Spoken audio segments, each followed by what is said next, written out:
A homeless man took in a dying stray cat. But what the cat did in return left the whole town speechless. "Ginger, there you are, Mrs." Ilara sobbed, hugging the orange cat tightly to her chest. You saved him, didn't you, when he was almost out of breath?" Mr. Arthur looked at her, his voice hoarse. "Ma'am, I only did what I had to do. But Ginger, in some miraculous way, persevered and led me here to you." To fully discover this touching story of extraordinary bond and the surprise that Ginger brought, please click subscribe, like, and listen now. "Leo, are you sure you know where you're going?" Mr. Arthur's voice was hoarse, laced with a breathless gasp as he struggled to keep up with the small orange cat. It had been nearly an hour since Leo, the four-legged companion he had nursed back from the brink of death, had suddenly begun to act strangely. The cat would gently paw at his trouser leg, then dart ahead repeatedly, looking back with an expression of earnest entreaty that words couldn't convey. The path they were on grew increasingly wild weeds sallousi above their knees, obscuring the way. This was a corner of Havenwood that Mr. Arthur, despite his years of wandering the town, had never set foot in. The air was damp, smelling of decaying leaves. The silence was broken only by the rustle of his own footsteps and Leo's soft, urging meows. "I've never seen you act like this before, Leo," Mr. Arthur muttered, pushing aside an errant branch. "What in the world is this place?" Leo didn't answer verbally, of course, but he stopped before a dilapidated wooden fence that was nearly collapsing. Beyond it, half hidden by overgrown bushes, stood a house. Or rather, what remained of one. It looked ancient paint, peeling in large flakes, several broken window panes boarded up haphazardly. The surrounding garden, if one could call it that, was a riot of weeds and untamed shrubs, creating a somewhat eerie scene. The house stood silent as a tomb, showing no sign of life. Mr. Arthur shivered. "Leo, there's nothing for us here. It's probably just an abandoned house. Let's go back to the bridge, old friend." But Leo was insistent.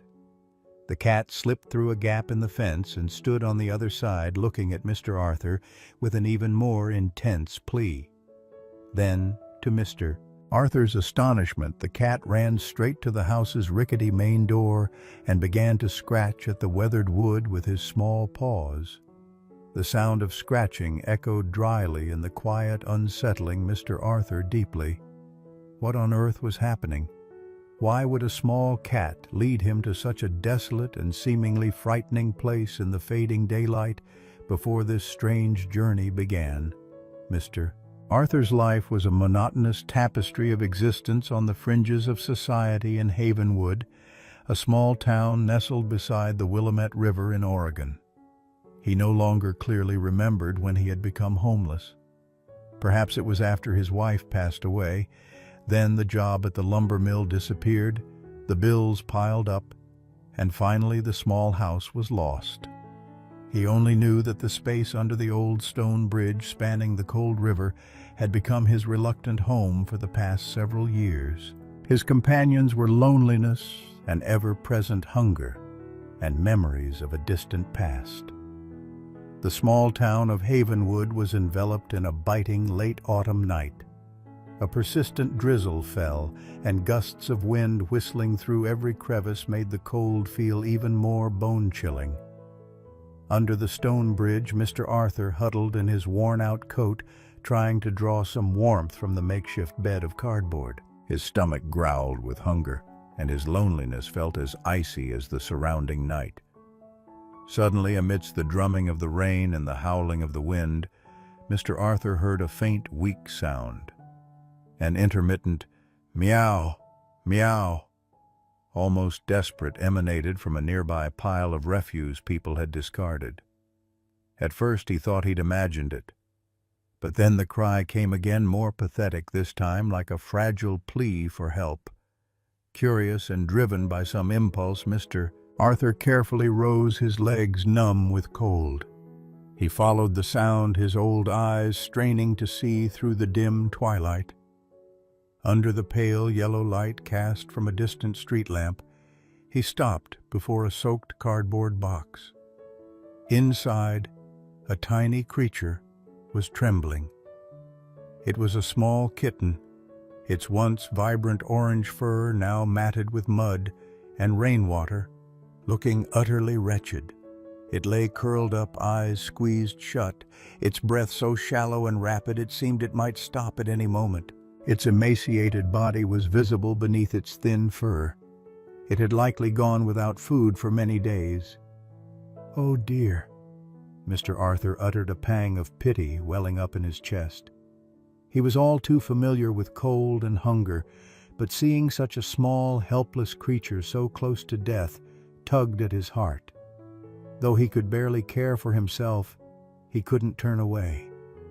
This was the inciting incident. His decision to help this tiny being despite his own circumstances set Mr. Arthur on a path he could never have anticipated. His initial goal was simple: to keep the kitten alive. He gently knelt, his voice hoarse but full of tenderness. "Hey there, little one. You poor thing. You must be freezing, huh?" The kitten seemed to have no strength to react, only letting out another feeble moan. Mr. Arthur carefully slid his calloused hands under its cold little body and gently lifted it. The kitten was almost weightless, just a bundle of wet fur. He cradled it against his chest, pressing it close to his body, hoping his own meager warmth could transfer to it. "It's okay, I'm here now," he whispered, then hurried back to his makeshift shelter under the bridge. He placed the kitten on the driest piece of cardboard, then took off his only coat, old and torn as it was, to cover the tiny creature. He fumbled in his pocket and pulled out the small piece of bread he had saved for the next morning's breakfast. It was all he had. He broke off a tiny crumb and tried to offer it to the kitten. At first it didn't respond, but Mr. Arthur patiently stroked its throat, calling softly. Finally, as if by a miracle, the kitten parted its lips and weakly nibbled at the bread. Mr. Arthur found an old rag among his scavenged belongings, dipped it in some rainwater collected in an empty can, and gently wiped the matted fur. He did so with a tenderness, as if caring for a precious treasure. "You're going to be all right," he said, his voice full of conviction. "I'll call you Leo, okay? Sounds a bit heroic."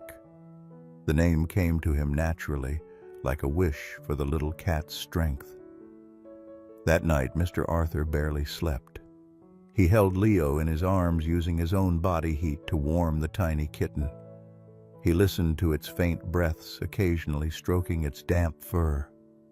In the cold, dark space under the bridge, Leo's presence brought an unfamiliar but comforting warmth to his lonely heart. In the following days, Mr. Arthur devoted himself to caring for Leo.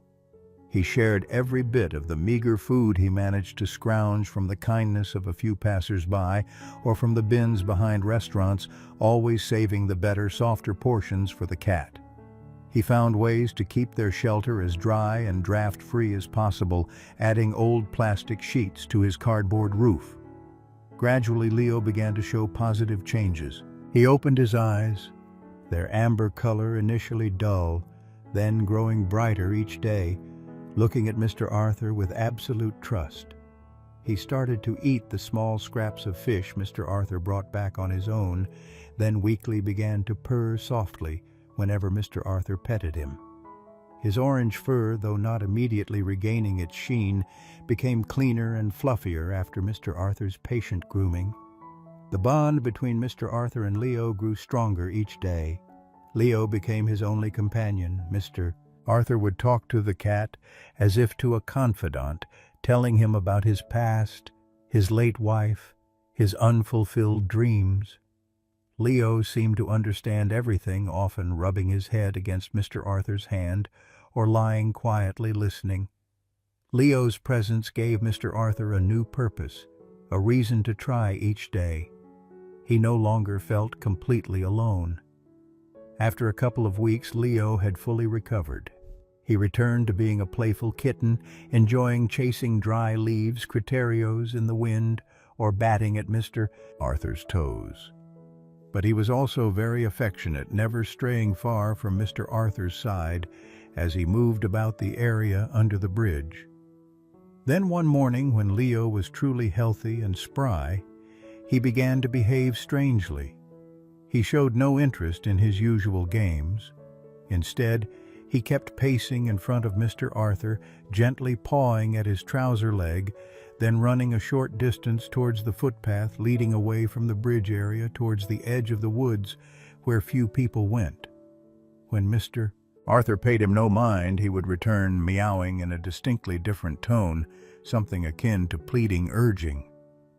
"What is it, Leo?" Mr. Arthur asked in surprise. "What do you want?" Leo repeated the action, this time more insistently, running a little farther before stopping to wait, his amber eyes fixed on Mr. Arthur. Mr. Arthur began to feel that something was unusual. Leo had never behaved like this. The cat seemed to be trying to tell him something, to lead him somewhere. Initially, Mr. Arthur hesitated. He was used to his life around the bridge, a place where he felt relatively safe and familiar. Leaving it to go to an unknown destination made him a little apprehensive. "Where do you want me to go, Leo?" he asked, but the cat only responded with a more urgent meow. Leo's persistence lasted all morning. The cat even ignored a piece of fish Mr. Arthur had just managed to find, something unheard of. Seeing his little friend acting so out of character and seemingly very serious, combined with the fact that he himself had nothing to lose, and a vague trust in Leo's intelligence that had formed during the days of caring for him, Mr. Arthur finally decided to follow. "All right then, old friend," he sighed, getting up and dusting off his clothes. "Let's see where you want to take me. But don't go too far."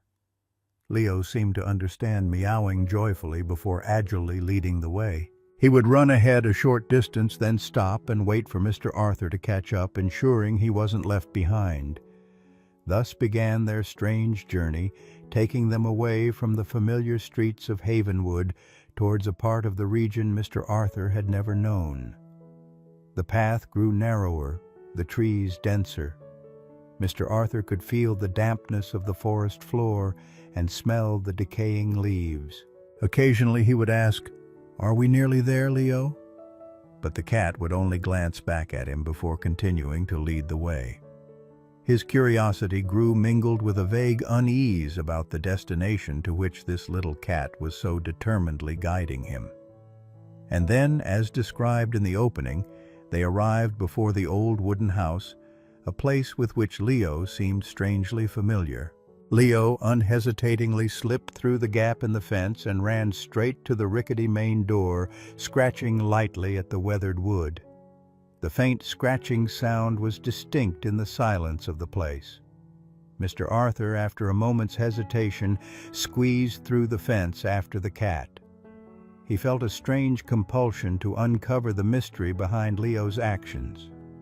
Timidly approaching the door, Mr. Arthur pressed his ear against it. He thought he heard a very faint sound from within, like steady breathing or the rustle of fabric. The door wasn't locked, merely ajar. With a surge of courage, he pushed it gently. The door creaked mournfully and slowly swung open. Inside, the air was thick with the smell of dust and dampness. Faint light filtered in through a few intact window panes, illuminating dust-covered furniture. The interior was simple, but looked as if it had once been tidy. Signs of human life were faint, but not entirely absent. Leo showed no fear, darting inside and heading towards a large armchair in the corner of the living room. And there, in the armchair, amidst a pile of old blankets, sat an elderly woman. Her hair was as white as cotton, falling softly around her thin shoulders. She sat silently, her sunken eyes gazing distantly out the window, her face deeply etched with the wrinkles of age and loneliness. She looked frail, almost blending into the bleak surroundings of the room. Hearing the noise, she slowly turned her head, her dull eyes showing surprise and a hint of fear upon seeing Mr. Arthur, a stranger, standing at the door. But then all her attention was drawn to the small orange creature that had just appeared. Leo, or rather Ginger, as she would later call him, leaped onto her lap, nuzzling her thin hand affectionately and purring with deep contentment. The woman's face suddenly miraculously lit up. A faint but radiant smile touched her lips. "Oh, Ginger, my Ginger, you're back," she exclaimed, her voice trembling with an emotion she couldn't contain. Tears streamed down her wrinkled cheeks. I thought I'd lost you forever." She hugged the cat tightly, stroking his fur endlessly. It was an incredibly emotional reunion, a sacred moment between two beings who had thought they were lost to each other. The woman, Mrs. Elara Gable, then looked more closely at Mr. Arthur, who was still standing awkwardly at the door, somewhat bewildered by the scene. Her gaze shifted from surprise to gratitude as Ginger repeatedly rubbed against him and then ran back to her as if introducing his savior. "Hello," Mrs. Elara said, her voice still weak but warm. "I apologize for the intrusion. You must be the one who has been caring for my Ginger?" Mr. Arthur nodded a little sheepishly. He recounted how he had found Ginger in such a desperate state and the days he had spent nursing the cat back to health. Mrs. Elara listened silently, her eyes never leaving the cat purring contentedly in her lap, occasionally glancing up at Mr. Arthur with profound gratitude. Mrs. Elara explained that she had lived alone in this house for many years, ever since her husband Henry passed away. Ginger had been her only companion, her last joy. A few weeks ago, when she had fallen seriously ill, almost unable to get out of bed, Ginger had presumably run outside to seek help and gotten lost. She had been heartbroken, thinking the cat had abandoned her or met with an accident. Her health had deteriorated further since then. The house and garden had fallen into disrepair and neglect as a result. She had almost no contact with the outside world. "Mr. Arthur," Mrs. Elara said, taking his rough hand in hers, her eyes glistening with tears. "I don't know how to thank you for saving Ginger's life and, more importantly, for bringing him back to me. You have brought life back into this old, lonely existence." His profound gratitude, coupled with Ginger's joy, moved Mr. Arthur. He had never imagined his small act of kindness could mean so much. It was getting late, and a sudden rain shower began to fall. Mrs. Elara looked out the window, then back at Mr. Arthur. "It's raining, Mr. Arthur. Perhaps you would stay for a warm cup of tea as a small token of my thanks. It's been a long time since I've had a guest." This unexpected invitation was the turning point. Mr. Arthur, from a stranger, a homeless man led by a cat, now became a guest in this seemingly forgotten house. He was no longer merely reacting to Leo's actions, but was beginning to form a new connection, a human connection with Mrs. Elara. He accepted the invitation partly out of curiosity, partly because of the unexpected warmth he felt from this lonely woman. The point of no return had been reached. Mr. Arthur's life was about to change in a way he could never have imagined. Mr. Arthur stayed for tea with Mrs. Elara. Initially, the atmosphere was a little awkward, but Ginger's cheerful presence, the cat darting back and forth between them like a connecting thread, helped to dispel the distance. Mr. Arthur, though a man of few words, gradually opened up to Mrs. Elara's sincerity. He helped her restart the fireplace and mend a wobbly chair, small tasks that brought warmth to the house and to the old woman's heart. In the following days, Mr. Arthur found himself returning regularly to Mrs. Elara's house. He couldn't bring himself to leave the elderly, frail woman alone in the dilapidated house. He helped her clear the overgrown garden, trimming back bushes and fixing the fence. He found ways to patch the broken window panes, making the house feel less drafty. Mrs. Elara, despite her poor health, tried to prepare simple but hearty meals for them both. Ginger, of course, was overjoyed to have both of them around, sometimes curling up in Mrs. Elara's lap, other times playfully winding around Mr. Arthur's legs as he worked. They shared more about their lives. Mr. Arthur spoke of his years of wandering, of missing his wife, and of his loneliness. Elara talked about her late husband Henry, about the happy days in this house when it was filled with laughter, and about the silent sorrow since his passing, compounded by Ginger's disappearance. A deep empathy blossomed between these two individuals who seemingly had nothing in common. Both had experienced loss, both had tasted loneliness, and now they found unexpected solace in each other. Mrs. Elara's health showed noticeable improvement. Having company and help with daily chores lifted her spirits, and her appetite returned. She began to take more care of her appearance, and smiles appeared more frequently on her lips. The house under Mr. Arthur's hand gradually regained some of its former tidiness and warmth. However, an internal conflict began to stir within Mr. Arthur. He was grateful for Mrs. Elara's kindness, and he found joy in helping her and being with Ginger. But he still felt like an outsider, a burden. He was homeless with nothing to his name. How long could this arrangement last? Every evening when he returned to his cold shelter under the bridge, he would wrestle with these thoughts. He didn't want to leave Mrs. Elara and Ginger, but he dared not hope for anything more. Mrs. Elara had her own private worries. The presence of Mr. Arthur and Ginger had dispelled the darkness of loneliness that had enveloped her for so long. She sensed Mr. Arthur's sincerity and kind heart. She longed for companionship, for someone to lean on in her old age, but she hesitated to ask too much. Would he be willing to stay in such a remote place with an old woman like her? Rumors about the strange man at Mrs. Gable's house began to circulate vaguely in town. Mrs. Martha, a neighbor who lived quite a distance away, but had a habit of walking past the area, had seen Mr. Arthur working in the garden a few times. She started whispering to others about old, lonely Mrs. Gable harboring a homeless man of unknown background. This created an invisible pressure, a new complication to the situation. One afternoon, as Mr. Arthur was mending a leaky porch roof, Mrs. Elara suddenly felt dizzy and collapsed onto the floor. Ginger, terrified, meowed loudly. Mr. Arthur rushed in and helped her up. Mrs. Elara's face was pale, her breathing shallow. "Mrs. Elara, are you all right?" Mr. Arthur asked worriedly, his voice trembling. I feel a bit faint," she said weakly. "It must be old age." Mr. Arthur quickly helped her to bed and found her medication. She had told him about her heart condition and where she kept her pills. He stayed by her side, caring for her throughout the night, not daring to sleep. This incident made them both realize how much they needed each other.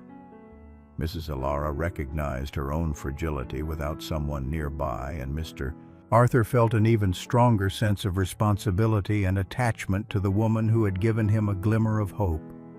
He knew he couldn't leave, at least not until she was better. But deep down, he didn't want to leave at all. This place with Mrs. Elara and Ginger was beginning to feel more like home than anywhere else he had ever known. After her sudden illness, Mrs. Elara gradually recovered under Mr. Arthur's devoted care. During those days, he barely left her side, tending to her every meal and medication. His dedication deeply moved Mrs. Elara. She realized that Mr. Arthur's appearance, brought about by Ginger, was not coincidental, but a true blessing. One evening, when Mrs. Elara felt much stronger, they sat together by the fireplace. Ginger was curled up soundly in her lap. The room was quiet, save for the crackling fire and the soft whisper of the wind through the old house's crevices. Elara looked at Mr. Arthur, the man with a weathered face but kind eyes, who was silently gazing into the flames. "Arthur," Mrs. Elara began, her voice soft but filled with emotion, "I've been thinking a lot these past few days." Mr. Arthur turned to look at her, waiting. "Ever since Henry passed," she continued, her voice trembling slightly, "this house felt so cold and terrifyingly large. I thought I would just be like this until the end, all alone. Then Ginger disappeared and I nearly fell apart. But then he came back and he brought you here. Mr. Arthur, do you know these past few weeks have been the most peaceful and warm I've felt in many years? Mr. Arthur listened, his heart beating faster. Mrs. Ilara took a deep breath. I don't have much time left, Arthur. My health, as you know. I have no children, no close relatives left. This house, this garden, and Ginger too. I don't know who to entrust them to.